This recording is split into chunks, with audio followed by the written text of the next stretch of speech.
Hello, Marvel Legends. It's your boy DG here with another Legends Legacy review. And oh my god, I've got one of my favorite figures. It is everybody's favorite Nazi. Didn't think I'd be saying that on this show.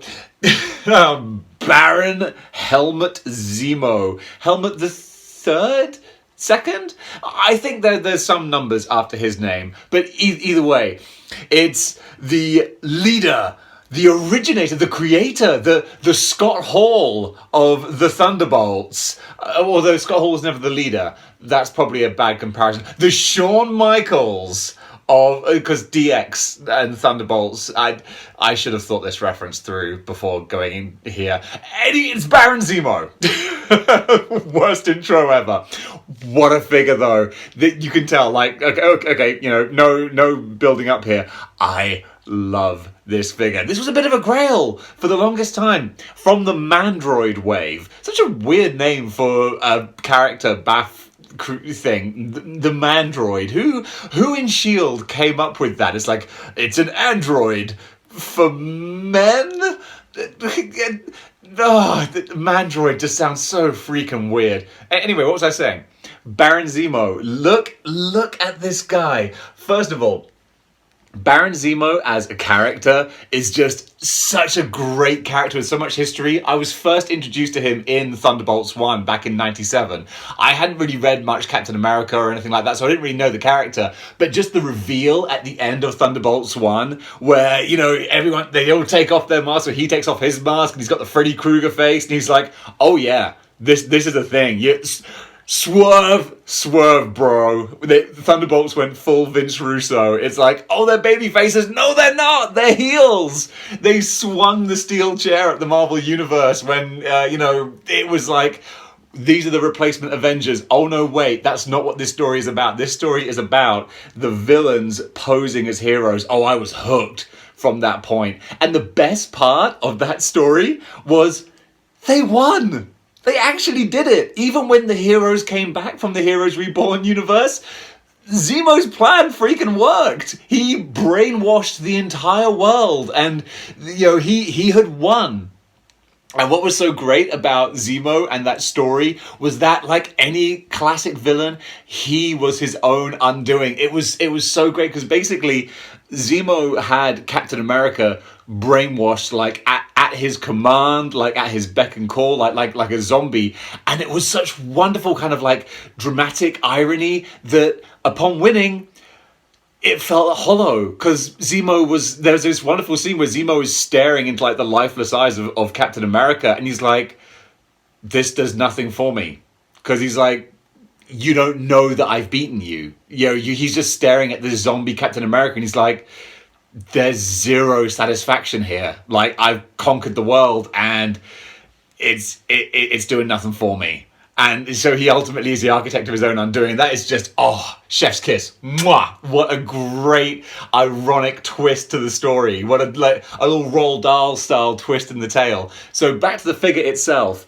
This is the more modern version of Baron Zemo. And I think we might be getting an old school one in the Villains Wave coming up next year, which would be great with like the fluffy sort of bits around the shoulders. And it's a bit more campy, but a lot of fun. Whereas this actually looks quite badass as a modern version of Baron Zemo.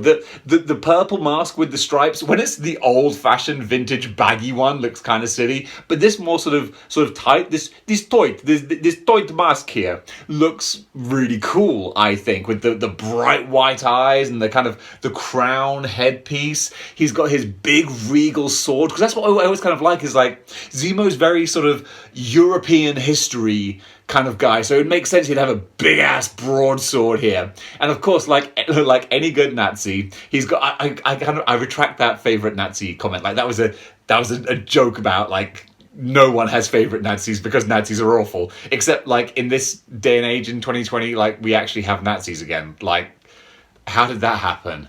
But I digress. He's got like the Gestapo type pistol here, and it's just a great. And also he has, I don't know what you call these like bits of cloth that kind of cover your intimate areas, but it's like a modesty cloth, you know, in case you're feeling a bit self-conscious. But I love characters that have these. They just look cool. It's Scorpion and Sub-Zero, you know, they have the old ninja modesty cloth as well, and it just something about it just sets off. It's kind of like a trench coat. It's something that swishes and sways when you turn around. I bet if when Zemo's alone and he looks in the mirror, he like just sort of swishes around, does a few turns, like, yeah. It's like Neo from the Matrix. That's badass.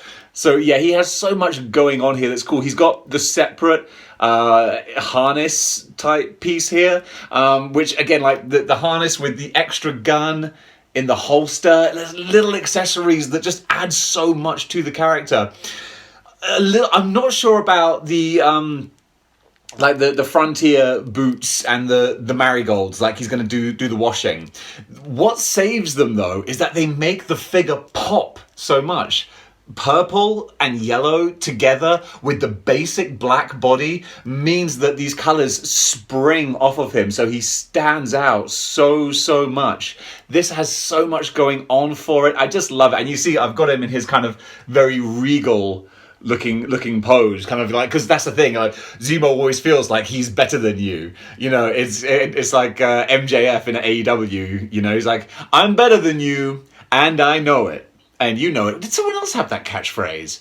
He's better than you and he knows it. Either way, it's a great gimmick.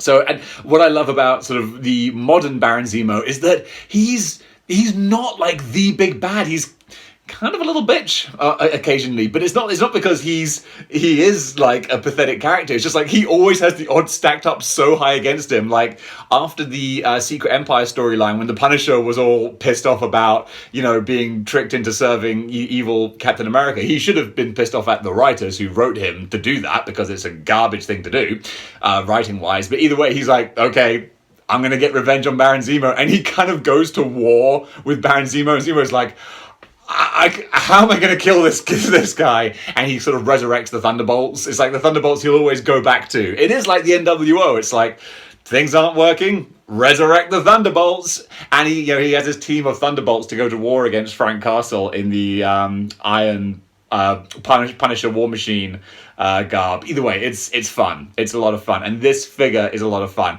You've heard me banging on about how much I like the character, the history, the figure to go with it. So worthy. Let's see where he ranks on the Legends Legacy rankings.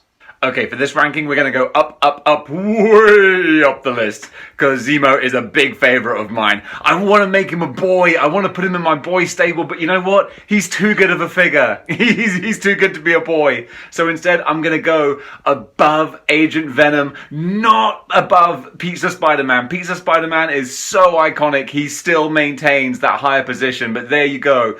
Baron Zemo right underneath Pizza Spider-Man. That is a very worthy place. My goodness, like, he could arguably have gone higher. Like, I really love this figure. This is just so cool. What a great addition to the collection. He makes me want to buy more Hydra figures. Maybe I will do at some point, because there's so many great ones out there with the Arnim Zola and the Hydra Cap as well. I think is a great 2-pack. Oh, so much potential stuff to get. As for these guys here, you can see what's coming up next on the Legends Legacy ranking. I thought it'd be kind of fun to get the characters out beforehand and kind of shotgun a whole bunch of these, and then you get some more display to go with it. Anyway, guys, thank you so much for watching. Like, share, and subscribe. Jump on Patreon if you want to throw a few shekels my way. And until next time, keep displaying model behavior.